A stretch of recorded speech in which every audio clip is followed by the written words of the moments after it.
We can also use this remote to control the controller. We short press this set button once, and press this button 1, 2, 3 times. So on button 3 times. Okay.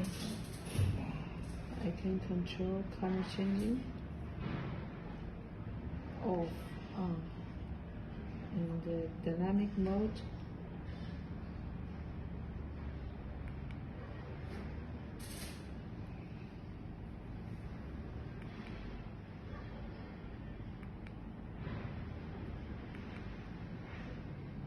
And this is brightness, and this is saturation, speed up, speed